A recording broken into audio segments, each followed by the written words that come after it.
हाँ जी, तो स्टूडेंट्स ये रही आपकी लर्निंग असेसमेंट नंबर 5.4 जिसमें वो कहता है कि find V naught voltage in this figure using superposition theorem. तो बच्चों मैंने आपको बताया था सुपरपोजिशन थ्योरम क्या होता है प्रीवियस लर्निंग असेसमेंट में भी और प्रीवियस एग्जांपल्स में भी 5.2 और 3 में, कि सुपरपोजिशन थ्योरम का कहना था बच्चों कि वी नॉट कोई भी आपकी आउटपुट है वो क्या होती है जी, जो आपके सर्किट के अंदर सोर्सेज लगे होते हैं ना, उन सब के कुछ ना कुछ उसमें करदार होता है। मतलब कि ये 8 मिली एम्पेयर और 2 मिली एम्पेयर है ना, ये क्या कर रहे हैं, ये इनके होने से वी नॉट वोल्टेज कुछ ना कुछ प्रोड्यूस हो रहा है। अगर हम एक एक यहाँ पे सर्किट को रख के भी अगर इसको कैलकुलेट करेंगे ना, जब उन सबको सम अप करेंगे तो हमें वी नॉट ही मिलेगा।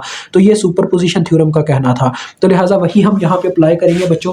अब हम क्या करते हैं, लेट्स से मैं क्या करता हूँ, एक एक हम मतलब क्या करोगे बच्चों, मेरी ज़रा बात गौर से सुन लीजिएगा। हम यहाँ पे ये करेंगे कि हर दफ़ा एक सोर्स को रख के बाकी सब सोर्सेज को ऑफ कर देंगे और एक सोर्स रख के जो हमारी आउटपुट होगी उसे कैलकुलेट करेंगे। ठीक है, तो देखो इतना याद रखना, जब वोल्टेज सोर्स को ऑफ किया जाता है तो वो शॉर्ट हो जाता है, यानी कि शॉर्ट वायर से, यानी कि डायरेक्ट जो वायर कनेक्ट होती है, और जो करंट सोर्स होता है उसको जब ऑफ किया जाता है वो ओपन सर्किट से रिप्लेस हो जाता है, मतलब कि वो वायर कनेक्टेड नहीं रहती। तो लिहाजा देखो ये क्या बनेगा सर्किट फिर।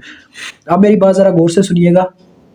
मैं पहले 8 मिली एम्पेयर का सोर्स ऑन करता हूँ। ठीक है बच्चों, बस इसको ऑन रखता हूँ, बाकी सारे सोर्सेज मैंने ऑफ कर दिए जो इसके अंदर मौजूद है। कौन से सोर्सेज मौजूद हैं? 3 है देखो, एक 8 मिली एम्पेयर का, एक 12 वोल्ट का, एक 2 मिली एम्पेयर का। तो लिहाजा पहले मैंने 8 मिली एम्पेयर वाला ऑन रख लिया, तो फिर क्या रह जाएगा देखो ज़रा। 8 मिली एम्पेयर का ऐसे ऑन सर्किट है, आपको नज़र आ रहा है सर्किट में, और ये आ गया 3 किलो ओम का रजिस्टर आगे। उसके बाद ये वोल्टेज सोर्स मैंने बताया क्या होता है जी, शॉर्ट वायर से रिप्लेस हो जाता है, मतलब कि डायरेक्ट ऐसे वायर कनेक्ट हो जाती है। आगे 6 किलो ओम का देखें, ये रजिस्टर लगा हुआ था, और उसके आगे देखें 2 किलो ओम का ये ऐसे रजिस्टर लगा हुआ है, और ये 1 किलो ओम का ऐसे लगा हुआ है, जिसके क्रॉस हमने वोल्टेज फाइंड आउट करने अपने वी नॉट।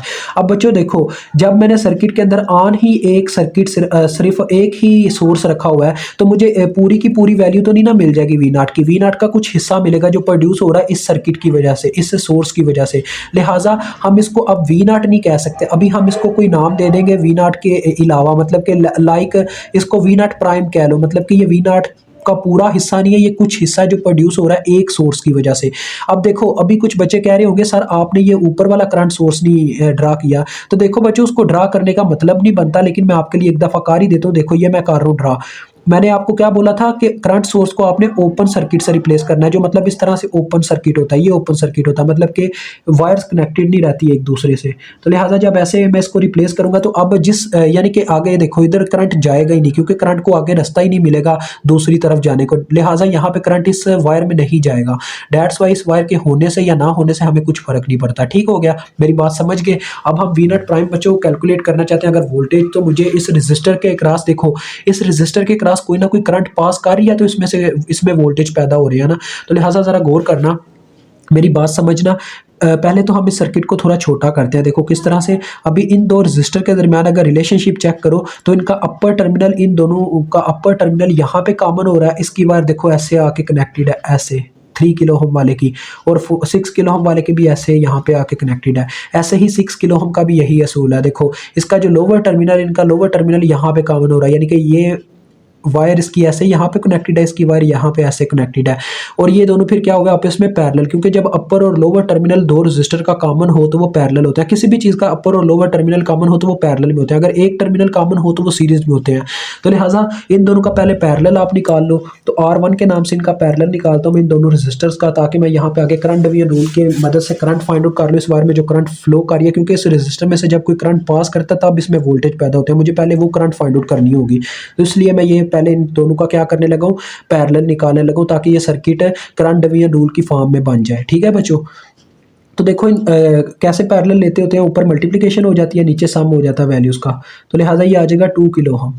ठीक है, तो देखो अब ये सर्किट किस तरह से रह जाएगा। अब मैं ऊपर वाली वायर नहीं ड्रा करने लगा, क्योंकि वो ओपन है, तो ओपन होने का मैंने आपको बताया कोई मकसद नहीं है, क्योंकि उसमें करंट जाएगा ही नहीं। तो ये छोटा सा ही एक सर्किट ड्रा करूँगा, मतलब कि छोटी शेप में, ताकि आगे मुझे कई शेप्स बनानी है तो जगह थोड़ी ये ले सर्किट। तो कितनी आई है 2 किलो ओम। हमने क्या किया बच्चों, मैंने यही किया, इतना सर्किट उतारा बीच में से, ये दोनों रजिस्टर उतारे हैं और चेक किया है कि इनका इक्विवेलेंस क्या बनता है, और मुझे पता चला कि ये 2 किलो हम एक रजिस्टर लगाए तो काम चल सकता है। तो मैंने क्या किया, इन दोनों को उतार के एक रजिस्टर लगा दिया। ठीक हो गया, समझ आ गई ना मेरी बात की, ये काम असल में हुआ है। और बाकी रजिस्टर बाकी देखें सर्किट एज इट एज लग गया अपनी जगह पे। ये 2 किलो हम, ये 1 किलो हम, और ये V0 प्राइम वोल्टेज। ठीक हो गया जी। V0 प्राइम हमने कैलकुलेट करने हैं। और देखें ये थी 8 मिली एम्पेयर करंट। अब देखो बच्चों, ये जो करंट है ये इस तरह से चलती हुई इस पॉइंट पे जब पहुंचती है, ये एक नोड है, यहाँ पे आके इसे दो हिस्सों में तकसीम होना पड़ता है, क्योंकि इसे पता है आगे दो तरफ मुझे जाना पड़ेगा, क्योंकि इस तरफ भी इन रजिस्टर्स को करंट की ज़रूरत है और इस रजिस्टर को भी करंट की ज़रूरत है। दैट्स वाई यहाँ पे आके ये दो हिस्सों में तकसीम हो जाती है। अभी हमें देखें इस रजिस्टर के क्रॉस कुछ फाइंड आउट करने की ज़रूरत नहीं है, यानी कि हमारा मेन मुद्दा है इस रजिस्टर के क्रॉस इसके वोल्टेज फाइंड आउट करना, जो उस वक्त वो फाइंड आउट हो सकते हैं जब मुझे इस वायर की करंट का पता हो। लिहाजा मैं बस इसी में एक करंट लेट से कह लेता हूं कि इसमें जो करंट जा रही है उसका नाम I1 है, और इस तरफ जो भी करंट जा रही है उसका नाम आप I2 रख लो, अगर चाहते हो रखना तो रख लो, क्योंकि ये एक वेरिएबल बस हमने ले लिया है और कोई चक्कर नहीं है इसमें। ठीक है, अगर मैं अब I1 को कैलकुलेट करना चाहूँ बच्चों थ्रू करंट डिवीजन रूल, तो क्या करंट डिवीजन रूल क्या कहता है?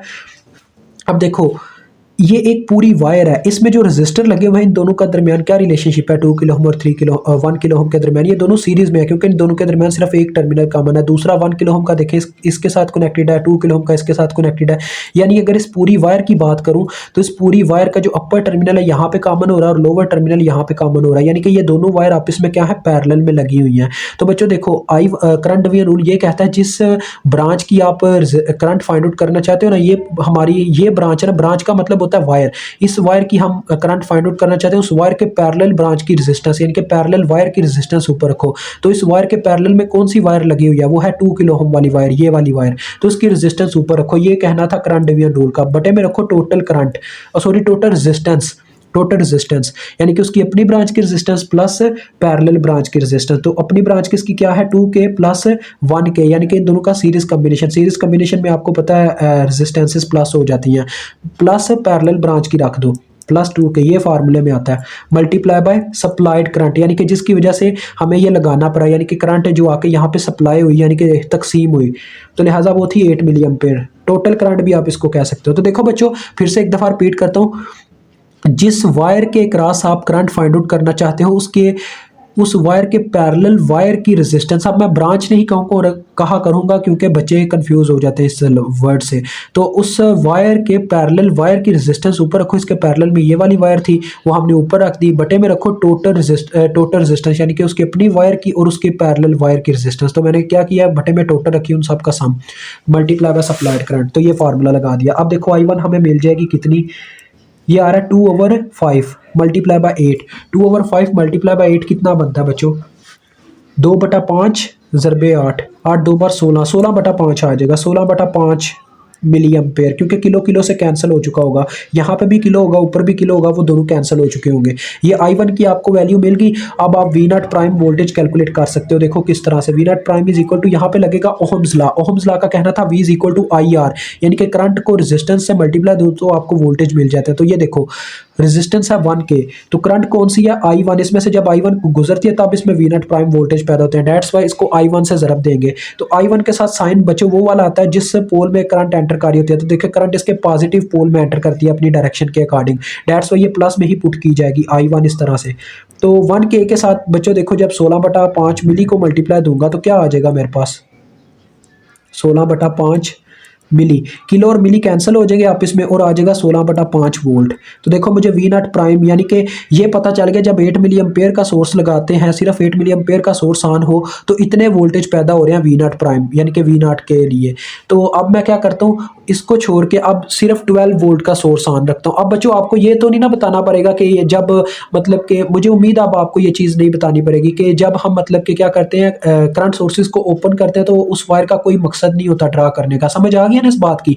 तो वो मैं अब ड्रा नहीं करूंगा न्यू शेप में। देखो जब मैं 12 वोल्ट को अब ऑन रखूंगा तो ये दोनों ओपन वायर से रिप्लेस हो गए, ये भी ओपन वायर से, इस तरह के सर्किट से, ठीक है, ओपन सर्किट कह सकते हो, ओपन सर्किट से रिप्लेस हो गए। तो इस वायर में कुछ जानना ही नहीं है, जब करंट जाननी नहीं है तो इसको ड्रा करने का मकसद नहीं बनता, इसमें भी कुछ नहीं जाना तो इसको भी ड्रा करने का मकसद नहीं बनता, तो सर्किट बस इतना रह जाएगा। ये जो आपको नीचे नजर आ रहा है ये मैं ड्रा करता हूँ, आपको समझ आ जाती है क्या मैं कहना चाह रहा हूँ। ये देखो ये एक आपका आ गया 12 वोल्ट वाला सोर्स, और ये नीचे 3 किलो ओम वाला रजिस्टर, और ये 6 किलो ओम वाला रजिस्टर आगे, और ये आगे आ गया आपका 2 किलो ओम का रजिस्टर, और ये आगे आपका आ गया 1 किलो ओम का रजिस्टर। बाकी दो करंट सोर्स आपके इस तरह से ओपन सर्किट से रिप्लेस हुए थे, तो उनको ड्रा करने का फायदा नहीं था, दैट्स वाई मैंने उनको क्या किया, स्किप कर दिया। ठीक है बच्चों, यानी कि उनको ड्रा नहीं किया। ड्रा ना भी करो तो कोई फर्क नहीं पड़ता, आपका टीचर गलत नहीं करेगा। अब आप इसको नाम दे लो वी नॉट डबल प्राइम, क्योंकि ये भी वी नॉट का कुछ हिस्सा है, ना कि एग्जैक्ट वी नॉट की वैल्यू है। तो लिहाजा ये प्रीवियस वाले से कुछ डिफरेंट दिखाई दे रहा है अब। तो लिहाजा ये 1 किलो ओम का रजिस्टर था बच्चों, ये था 6 किलो ओम का, और बाकी आपको पता चल ही गया मैंने करंट सोर्सेज क्यों नहीं ड्रा किया, तो मुझे अब बताने की ज़रूरत नहीं है बार बार। अब देखें, मुझे अगर V naught double prime calculate करनी है तो मैं चाहूँ तो इसको बच्चों कई तरीकों से कर सकता हूँ, लेकिन उससे बेटर मेरे पास यही तरीका है कि मैं यहाँ पे क्या करूँ, केसीएल लगाना ज़्यादा बेटर मुझे लग रहा है। केसीएल ज़्यादा अच्छा रहेगा, पता क्यों? क्योंकि केसीएल भी अच्छा रहेगा और दूसरे नंबर पे मेरे पास ये भी अच्छा रहेगा। मैं लूप एनालिसिस लगा लूँ, लेकिन लूप एनालिसिस मुझे लगता है, लूप एनालिसिस वैसे अच्छा नहीं रहेगा तीक भाई। नहीं यार, केसीएल बच्चों नोडल एनालिसिस लगाते हैं, ठीक है। नोड, तो आपको पता है मैं जब भी केसीएल लगाता होता था, मैं क्या करता था, हायर नोड को कंसिडर करता था। बाइनरी नोड को, यानी नोड वो पॉइंट होता है जहां पे एक से ज्यादा चीजों की वायर अटैच हो। तो ये हमारे पास एक ऐसा पॉइंट है जहां पे देखो 3 चीजों की वायर अटैच है, ठीक है, 3 चीज़ों की वायर अटैच है। लिहाजा मैं इस पॉइंट को पहले कंसीडर करता हूँ। तो यहाँ पे 3 चीज़ों की वायर अटैच है ना, तो ये हमारा हायर नोड है, ये हमारा नोड 1 हो गया। यहाँ पे हमारे लेट्स से V1 वोल्टेज है, ठीक है बच्चों। तो उसके बाद एक ये हमारे पास एक हायर नोड है, क्योंकि यहाँ पे भी देखो 3 चीज़ों की वायर अटैच है, 3 रेजिस्टर्स की वायर यहाँ पे आके अटैच हो रही है। तो इसको आपने ग्राउंड कर देना, क्योंकि एक नोड हमें ग्राउंड करना पड़ता है। एक यहाँ पे बाइनरी नोड भी बनता था, यहाँ पे भी बनता था, लेकिन उनको आपने कंसिडर नहीं करना। अब ये मैंने बच्चों क्यों केसीएल लगाने लगा हूँ, देखो अगर मुझे V1 की वैल्यू पता चल जाए ना, तो मैं इस वायर में जो करंट फ्लो हो रहा है उसकी वैल्यू कैलकुलेट कर सकता हूं। अगर वो वैल्यू मैंने कैलकुलेट कर ली करंट की, तो लिहाजा मुझे इजीली पता चल जाएगा कि वी नॉट डबल प्राइम की वैल्यू कैसे कैलकुलेट कर पाऊं, क्योंकि मुझे इस वायर में करंट का पता चल जाएगा। देखो अब क्या करता हूं मैं, apply KCL at loop at node 1, ठीक है बच्चों, ये आपने लिखना है, यानी कि हम नोड 1 के ऊपर केसीएल अप्लाई करने लगे हैं। Apply KCL eight node 1। ये बच्चों, ये जिस तरह से मैं शेप्स ड्रा करता हूँ ना एक साइड पे, इस तरह से आपने पेपर में नहीं ड्रा करनी है। आपने ये करना है कि सेंटर में ड्रा करो, उसके नीचे स्टेप करना स्टार्ट करो। मतलब कि एक शेप आपने की, फिर दूसरी शेप के लिए सेंटर में ड्रा की, फिर नीचे स्टेप किया, ताकि उस्ताद को पता चले कि इस शेप के जो स्टेप है वो नीचे कर रहा है, ठीक है। ये मैं तो इसलिए करता हूँ क्योंकि मुझे वीडियो में आपको बताना भी पड़ता है कि ये शेप इस तरह से वर्क कर रही है, और ताकि वो आपको शेप नज़र भी आती रहे। ये मेरा काम मकसद होता है असल में। अब अप्लाई करने लगा केसीएल। केसीएल का बच्चों मतलब है किरचॉफ करंट लॉ, मतलब मुझे हर एक वायर की करंट लिखनी होगी जो इस नोड के घेरे में आ रही है। 3 वायर्स इस नोड के घेरे में आ रही है, इन सब की करंट मुझे लिखनी है। करंट का बच्चों अगर किसी वायर का आपको ना पता हो, तो आप उसकी करंट किस तरह से लिख सकते हो, ओहम्स लॉ की मदद से, I is equal to V/R जो फार्मूला होता है, ठीक है। तो देखो केसीएल का कहना था the sum of entering current is equal to sum of leaving current. तो एक साइड पे हम एंटरिंग करंट्स लिखेंगे, एक साइड पे लिविंग करंट्स। इसमें देखो कोई किसी भी वायर की करंट का नहीं पता, तो लिहाजा मैं क्या करता हूँ, पहले इस वायर की करंट लिखता हूँ। बच्चों मैं क्या करता हूँ, मैं इसमें से एक करंट को लीव करवाता हूँ इस नोड में से। अगर मैं इस नोड में से एक करंट को बाहर निकालूं, तो देखो V1 में से अगर करंट निकली है ना, तो उसी वक्त आपने लिख देना V1 माइनस, क्योंकि इसमें से करंट लीव हुई है, तो उसी वक्त लिख देना होता है V1 माइनस। अब देखो करंट जाके इसके पॉजिटिव पोल में एंटर करती है, तो लिहाजा 12 वोल्ट के पॉजिटिव पोल में एंटर हुई है, लिहाजा ये +12 यहाँ पे पुट होगा। +12 तो पुट हुआ, लेकिन असल में क्या हुआ जी, +12 पुट तो हुआ, लेकिन प्लस माइनस माइनस ही होता है, क्योंकि पहले माइनस जो था वो +12 को -12 कर देगा। अब इसमें से भी करंट निकलेगी, क्योंकि करंट ने उस वक्त तक रुकना नहीं है जब तक वो न्यूट्रल तक नहीं पहुंच जाती। तो करंट जब इसमें से निकलेगी, फिर से आगे माइनस लगाना पड़ेगा हमें, क्योंकि इसमें से भी लीव कर रही है।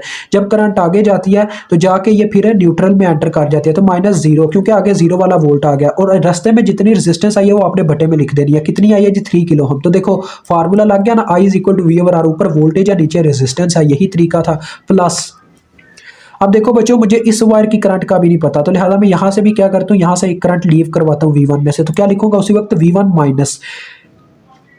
अब ये करंट कहां पे जाके एंटर करेगी बच्चों, ये 0 में जाके एंटर करेगी, डायरेक्ट न्यूट्रल में। तो V1 माइनस 0 आ गया, और बटे में आगे रेजिस्टेंस जो रास्ते में आई वो है 6K। उसके बाद देखो बच्चों, प्लस इस वायर की भी मुझे करंट का नहीं पता, तो यहाँ से भी मैं एक करंट को लीव करवाऊंगा, तो लिहाजा क्या आएगा V1 माइनस, ये लिविंग करंट वाली सारी साइड कवर होगी क्योंकि एंटरिंग करंट इस सर्किट में है ही कोई नहीं।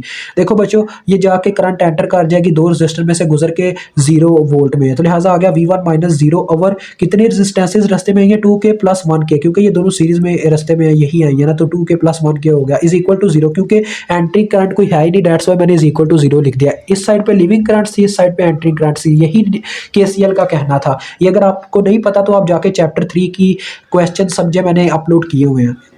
तो इसका बच्चों देखो एलसीएम क्या आता है, मतलब कि इसका बटा खत्म करना हो तो मुझे इसका एलसीएम से मल्टीप्लाई देना होगा। इसका एलसीएम बनता है 6K। अगर पूरी इक्वेशन को 6K से अगर मैं 6K से ज़रब दूं तो इसका बटा खत्म हो जाएगा, ठीक है। तो यहाँ पे जब 6K ज़रब होगा तो क्या होगा, K से क्या 3 1s are 3 2s are 6, ऊपर 2 मल्टीप्लाई हो जाएगा, तो लिहाजा 2 जब मल्टीप्लाई हुआ तो 2V1 माइनस 24 आ गया, क्योंकि 12 2 बार 24 होता है। यहाँ पे जब 6K ज़रब हुआ 6K से कैंसिल और ऊपर वाला नंबर ही आ गया डायरेक्ट V1। यहाँ पे जब 6K ज़रब होगा नीचे आया होगा 3K बन चुका होगा, तो यानी कि 2 रह जाएगा, यानी कि K से कैंसिल और 3 1s are 3 2s are 6, तो ऊपर 2 मल्टीप्लाई हो गया 2V1 इज इक्वल टू 0 आ गया, क्योंकि इस साइड पे कुछ भी नहीं है, 6K ज़रब खा भी जाए तो 0 ही रहना है। तो देखो बच्चों ये हमारे पास क्या बन रहा है, 2 1 3 3 और 2 5 5V1, 24 उधर जाके प्लस 24 हो गया। V1 की मुझे वैल्यू देखें मिल गई है, V1 is equal to 24 over 5 है। अब देखो बच्चों मुझे इस वोल्टेज सोर्स की वैल्यू पता है, यानी कि मतलब इस नोड पे जो जितने भी वोल्टेज है मुझे उनकी वैल्यू पता है। अगर आप मैं निकालना चाहूँ ना V0 डबल प्राइम की वैल्यू तो काफ़ी ईजी है, पता कैसे, देखो काफ़ी ईजी है। मैं पहले इस वायर में जो करंट फ्लो कर रही है उसको कैलकुलेट कर लूंगा। I2 के नाम से अब करंट ले लेता हूँ, क्योंकि मैंने पहले जो सर्किट लिया था उसमें I1 के नाम से एक करंट ली हुई थी, लिहाजा I2 के नाम से ले लो। I2 कैसे मैं कैलकुलेट कर सकता हूँ, देखो मैंने एक करंट की डायरेक्शन कुछ भी रख दिया, ऐसे ही रख लो आप। तो I2 की जो डायरेक्शन है उसके अकॉर्डिंग I2 देखे कहाँ से निकल रही है करंट, ये नोड 1 में से ऐसे लीव कर रही है। तो लीविंग जब लीव करती है करंट, मैंने कैसे आपको बताया था, लिखनी है इक्वेशन जिसमें से लीव करी उसी वक्त आपने लिख देना V1 माइनस, यानी V1 में से निकली है, डेट्स वाई V1 माइनस आ गया। और ये जाके कहाँ एंटर करती है, ग्राउंड में, फिर तो V1 माइनस 0 और जितनी रेजिस्टेंस रास्ते में वो बटे में आ जाएगी 2K प्लस 1K, यानी कि ये हमने I2 की इक्वेशन ही लिखी थी लास्ट में जो आई थी, ठीक है। ये चक्कर होता है। तो इस तरह से आप करंट किसी भी वायर की फाइंड आउट कर सकते हो नोड को कैलकुलेट करने के बाद, ठीक है, नोड वोल्टेजेस। तो देखो बच्चों मुझे इसकी जब वायर की करंट मिल जाएगी फिर मैं V0 डबल प्राइम कैलकुलेट कर सकता हूँ, जैसे वहां पे मैंने V0 प्राइम कर लिया था ओहम्स लॉ लगा के। तो देखो V1 कितने 24/5 और ये 3K आ रहा है, तो 24/5 को 3 से ज़रब दे 3 से डिवाइड करवा दो, 24 डिवाइडेड बाय 5 डिवाइडेड बाय 3, तो ये बच्चों आ जाती है 8 over 5 milli ampere, 8 over 5 kilo ऊपर जाके मिली बन गया मिली एम्पेयर, ठीक हो गया जी, ये आपकी करंट की वैल्यू आ गई। अब आप V0 डबल प्राइम कैलकुलेट कर लो। देखो बच्चों V0 डबल प्राइम का क्या फार्मूला बनेगा, वही जो आपको बताया था, यानी कि करंट इनटू रेजिस्टेंस, रेजिस्टेंस कितनी है 1K और करंट कितनी है I2 देखें इसके पॉजिटिव पोल में एंटर करती है, लिहाजा ये भी प्लस I2 ही लिखी जाएगी जैसे वहां पे लिखी थी प्लस I1, तो लिहाजा मैं डायरेक्ट I2 की वैल्यू ही लिख देता हूँ, क्योंकि ये प्लस में ही आ रही है तो प्लस I2 की वैल्यू मैंने लिख दी, ठीक है बच्चों, जो कि 8 ओवर 5 मिली है। तो मिली किलो के साथ कैंसर और 8/5 वोल्ट आ गए हमारे V0 डबल प्राइम के। अब बच्चों हम क्या करते हैं, कैलकुलेट करते हैं V0 ट्रिपल प्राइम, किसके लिए, क्योंकि मेरे पास अभी एक तीसरा सोर्स भी मौजूद है जिसके मैंने वोल्टेज कैलकुलेट नहीं किए। जब वो सोर्स मतलब ऑन किया जाएगा तो कितने वोल्टेज पैदा हो रहे होंगे V0 के, तो लिहाजा ये 2 मिली एम्पेयर का एक सोर्स रह गया। इसको जब हम ऑन करेंगे तो देखें क्या होगा, ये वाला ओपन ही होगा, मतलब इस वायर को मैं ड्रा नहीं करूंगा क्योंकि इस वायर के होने या ना होने से कुछ फर्क नहीं पड़ेगा। लिहाजा ये जो पीछे ये वाला आपको वोल्टेज सोर्स नजर आ रहा है इसको हम शॉर्ट वायर से रिप्लेस कर देंगे, तो हमारा सर्किट देखें कुछ इस तरह से नजर आएगा। देखो जरा आपको वो ऊपर वाला भी नजर आ रहा है और यहाँ पे जो बनने लगा वो भी नजर आ रहा होगा, देखो जरा इस तरह से ये 2 मिली एम्पेयर आ गया बच्चों, ठीक है 2 मिली एम्पेयर, और कुछ इस तरह से है। देखें ये मैंने शॉर्ट वायर से रिप्लेस कर दिया 12 वोल्ट वाले को, और ये आ गया वो 2 किलो ओम वाला रजिस्टर, ठीक है, और ये आ गया 1 किलो ओम, 1 किलो ओम, ये 2 किलो ओम, और सेंटर में था एक 6 किलो ओम आपके सामने 6 किलो ओम, और यहाँ पे था एक 3 किलो ओम वाला रजिस्टर। और आपको पता है मैंने बाकी वो क्यों नहीं ड्रा किया अपना ये वाली वायर को, क्योंकि ये ओपन सर्किट से रिप्लेस हो गई है, तो ओपन सर्किट को रिप्लेस करने मतलब कि ड्रा करने का मतलब नहीं बनता, क्योंकि ओपन सर्किट में कभी करंट फ्लो ही नहीं करती, क्योंकि करंट सोर्स को हमने ओपन सर्किट से रिप्लेस करना होता है। ये मैंने आपको पहले में बताया, फिर से बता दिया देखिए एक दफ़ा। तो अब मुझे बच्चों क्या करना है, 1 किलो ओम के क्रॉस वोल्टेज फाइंड आउट करना है, फिर से वही बात, लेकिन ये इस दफ़ा क्या कहलाएंगे V0 ट्रिपल प्राइम इसको कह लो, यानी ये भी वी नॉट का कुछ हिस्सा ही है ना। तो देखो बच्चों यहाँ पे अब क्या करना है, अब ज़रा गौर करो, ये 2 मिली एम्पेयर करंट है जी, ठीक है। तो यहाँ पे अब हम क्या लगाएं, यहाँ पे वोल्टेज केसीएल भी लग सकता है, बहुत बहुत बच्चों यहाँ पे कंसेप्ट है। अब ज़रा हम मुझे ना टाइम दे एक दफ़ा।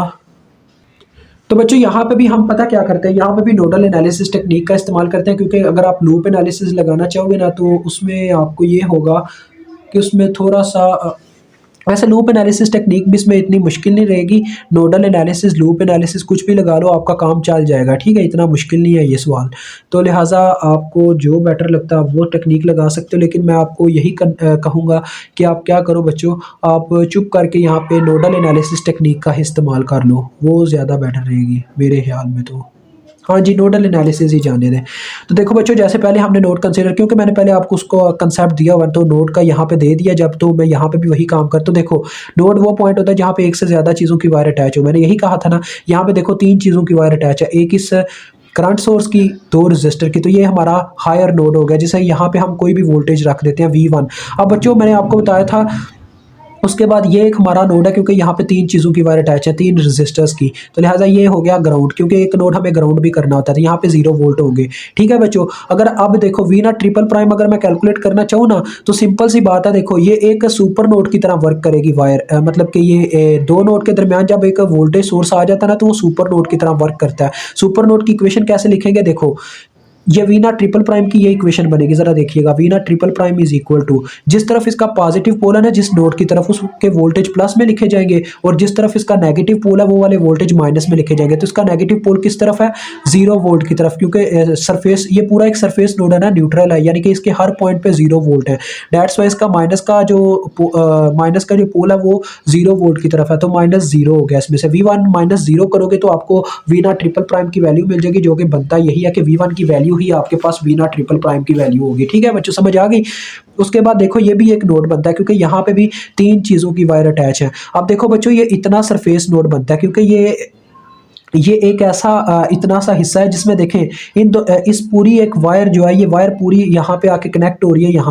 यहाँ पे जो वोल्टेज होंगे ना, वो इन दोनों पॉइंट्स पे सेम होंगे। उसकी वजह ये है क्योंकि बच्चों यहाँ पे अगर मैं वोल्टेज रखता हूँ, यहाँ पे अलहदा रखता हूँ, तो वो गलत हो जाएगा, क्योंकि ये एक सरफेस बन रही है, इतना सरफेस में सेम वोल्टेज होंगे। ये मैंने समझाया हुआ है चैप्टर 3 में, जिन बच्चों को नहीं पता वो समझ लीजिएगा। यहाँ पे हम V2 वोल्टेज रख देते हैं, यानी इस पॉइंट पे भी और इस पॉइंट पे भी वोल्टेज सेम है, क्योंकि इनके दरमियान कोई रजिस्टर नहीं है जो इनको अलहदा कर दे।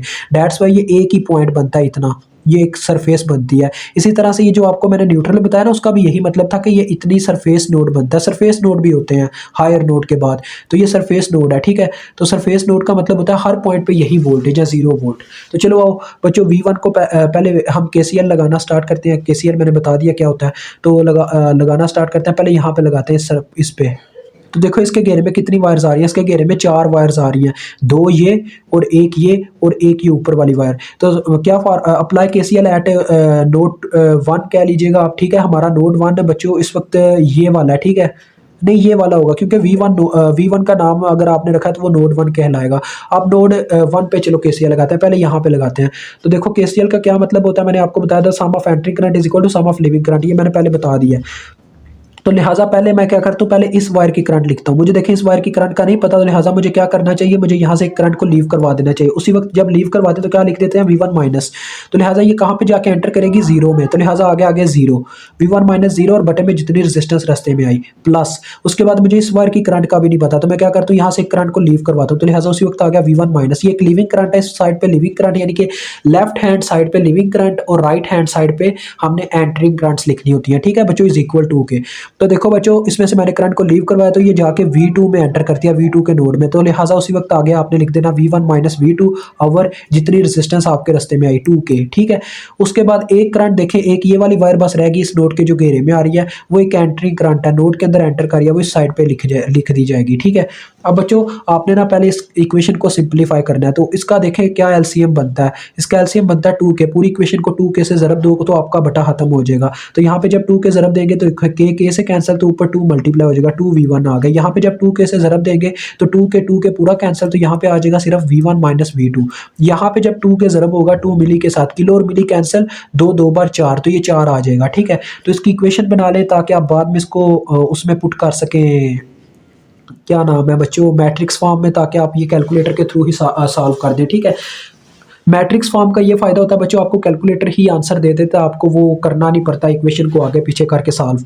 तो लिहाजा आप बच्चों, हम नोड 2 के ऊपर केसीएल लगाएंगे। ये हमारा node 2 apply KCL eight node 2 आप लिख दीजिएगा। तो चलो आप केसीएल लगाते हैं, पहले इस वायर की लिखते हैं। तो देखो हमने हमें इस वायर की करंट का नहीं पता, तो हम क्या करते हैं, यहाँ से करंट लीव करवा देते हैं V2 माइनस। लिहाजा ये जब करंट लीव करेगी तो ये जाके जीरो में एंटर कर जाएगी, V2 माइनस जीरो, और जितनी रेजिस्टेंस रास्ते में वो आगे 3K। इसी तरह से बच्चों, अब मुझे इस वायर की करंट का भी नहीं पता 6K वाली, तो लिहाजा मैं क्या करता हूँ, यहाँ से करंट लीव करवाता हूँ, तो ये नोड 2 में से लीव करिए, लिहाजा इसके वोल्टेज आगे माइनस आ जाएगा। ये जाके फिर जिस वोल्टेज में एंटर करती है वो आगे लिखे जाएंगे, वो है 0 वोल्ट, तो लिहाजा 0 आ गए, और जितनी रेजिस्टेंस रास्ते में आई वो आ जाएगी। ठीक है, अब ये वाली वायर आ गई। तो बच्चों देखो, ज़रा गौर करो, ये जो वायर है यहाँ से भी मुझे करंट का नहीं पता, तो मैं यहाँ से करंट लीव करवाता हूँ V2 में से। V2 में से करंट लीव हो रही है, लिहाजा लिखा जाएगा V2 माइनस। अब ये जाके करंट जब लीव करवाऊंगा V2 में से, तो V2 माइनस ये जाके एंटर करेगी V1 वाले में, तो लिहाजा आ जाएगा V2 माइनस V1, और जितनी रेजिस्टेंस रस्ते में वो भटे में आ गई। ठीक है, उसके बाद बच्चों देखो, एक वायर अभी रहती है ये 2 मिली वाली, अब ये भी इस नोड में से बाहर जा रही है, ये भी एक लीविंग करंट है। जब मैं इसको इस साइड पे लिखूंगा +2 मिली इज इक्वल टू 0, लेकिन जब वो 2 मिली है तो वो 2 मिली इधर प्लस हो रहा है, दूसरी जानिब जाके क्या हो जाएगा, -2 मिली। तो आप ये स्टेप वैसे ही कर लो, यानी कि इधर लिविंग करंट को आपने प्लस में लिखना था, लेकिन मैं क्या किया, मैंने लिविंग करंट को इस साइड पे माइनस में लिख दिया। यानी कि एक लिहाज से न्यूटन का लॉ ही अप्लाई हुआ, मैंने लिविंग करंट को एंट्रिंग करंट बनाने के लिए, यानी कि उसकी डायरेक्शन चेंज करने के लिए माइनस लगा दिया उसके साथ। ठीक है, वैसे बात यही है कि लिविंग करंट इस साइड पे आई है, +2 मिली मैंने पहले इधर लिखा है, एक स्टेप मैंने छोड़ दिया। ठीक है बच्चों, यानी कि +2 मिली लिखने के बाद मैं उस साइड पे ले गया +2 मिली को, तो वो -2 मिली हो गया उस दूसरी जानिब जाके। अब ये पूरी नोड के ऊपर केसीएल लग गया। इसका एलसीएम देखो बच्चों, 6K आ रहा है, इसको भी 6K से ज़रब दो। यहाँ पे जब 6K ज़रब होगा, K से कैंसिल, 3 एक बार 3 2 बार 6, 2 ऊपर मल्टीप्लाई हो गया। यहाँ पे जब 6K ज़रब होगा, पूरे का पूरा 6K कैंसिल हो गया, तो लिहाजा ऊपर सिर्फ V2 रह गया। और उसके बाद यहाँ पे जब 6K ज़रब हुआ, K से कैंसिल, 2 एक बार 2 3 बार 6 ऊपर 3 ज़रब हो गया, 3V2 माइनस 3V1 आ गया। ठीक है बच्चों, उसके बाद जब यहाँ पे 6K ज़रब खाएगा, किलो और मिली कैंसिल, 3 2 बार 6 होता, तो ये आ गया -6। ठीक हो गया बच्चों, अब इस इक्वेशन को आपने उसी फॉर्म में लिखना है, यानी कि पहले V1 होना चाहिए, तो यहाँ पे सिर्फ एक ही V1 वाला नंबर है, वो है -3V1। उसके बाद V2 वाला वेरिएबल होना चाहिए, तो ये क्या बनता है, 2 और 1 3, 3 और 3 6, 6V2 इज इक्वल टू -6। ये आपकी इक्वेशन नंबर 2 आ गई। आप इसको कैसे हल कर सकते हो कैलकुलेटर पे, ये मैंने तरीका बताया हुआ है आपके एग्जाम्पल नंबर 3.1 में। आप जाएँ हमारे चैनल पे, एग्जाम्पल 3.1 देखें एलसीए की, तो आपको समझ आ जाएगा कैलकुलेटर पे कैसे करते हैं। इसको लिखने का तरीका भी यहीं पे बता रहा हूँ। देखो, लिखने का तरीका ये होता है, इसके साथ जो कांस्टेंट होते हैं वेरिएबल्स के साथ, वो आपने पहले ऐसे लिख लेने होते हैं। ठीक है, इसके साथ देखें, पहले -3 है, फिर 6 है। आपकी जो तरतीब है वो सेम रहनी चाहिए, यानी कि पहले वहाँ पे V1 है तो यहाँ पे भी V1 होना चाहिए, ये चीज़ याद रखना। बाद में V2 है तो V2 ही होना चाहिए। उसके बाद जो वेरिएबल्स थे इनके साथ, उनको आपने कॉलम वाइज लिखना, पहले V1 था फिर V2 था। इज इक्वल टू, आपने इज इक्वल टू वाले नंबर भी ऐसे लिख देना, फिर 4 और ये -6। अब इसको मैं कैलकुलेटर पे हल करके आपको बताता हूँ V1 की क्या वैल्यू है, V2 की क्या वैल्यू है। हमें V1 की वैल्यू चाहिए थी, तो लिहाजा वो आपको यहाँ पे मिल जाएगी, और V2 की वैल्यू भी आपको वैसे मैं बताऊंगा। फिर हम बच्चों क्या करेंगे, V0 कैलकुलेट करेंगे। V0 का क्या फार्मूला होगा सुपर पोजिशन के अकॉर्डिंग, वो मैं बाद में बताता हूँ आपको फिर। तो बच्चों देखें, इस तरह से आपको कैलकुलेटर वैल्यूज़ दे देता होता है। तो ये देखें, इसकी वैल्यू आ गई V1 की पहले नंबर पे 1.2 वोल्ट, और इसकी वैल्यू आई है -0.4 वोल्ट। ठीक है जी, तो लिहाजा मुझे V0 ट्रिपल प्राइम की वैल्यू मिल गई। देखें, V1 की इक्वल थी, जो कि आई है हमारे पास 1.2 वोल्ट, तो ये वैल्यू मिल गई। अब V0 किसके इक्वल होगा, देखें हमने जितने सोर्सेज लगे हुए थे सर्किट के अंदर, उन सब की अकॉर्डिंग वैल्यूज़ निकाल ली।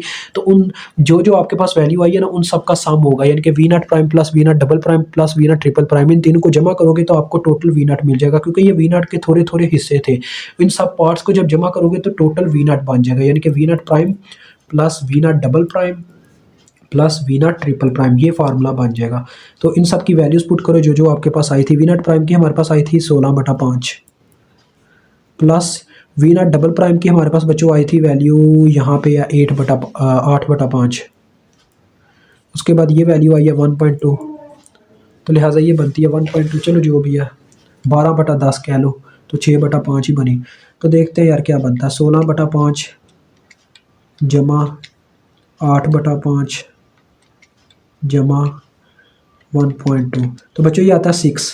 तो आपका आंसर आ गया 6। ठीक है जी, तो 6 वोल्ट आपका एग्जैक्ट आंसर है। मुझे उम्मीद है आपको समझ आ गई होगी। अगर आप इसको वैसे भी करोगे ना, अगर किसी भी मेथड से, तो मतलब कि ये बगैर सुपर पोजिशन लगाए, तो आपको फिर भी यही आंसर मिलेगा। वैसे सुपर पोजिशन हो जाता है, लंबा हो जाता है, लेकिन ये ईजी होता है। मतलब इसमें हम एक एक सोर्स लगा के अपना मेथड ईजी रखते हैं। तो मुझे उम्मीद है आपको समझ आ गई होगी।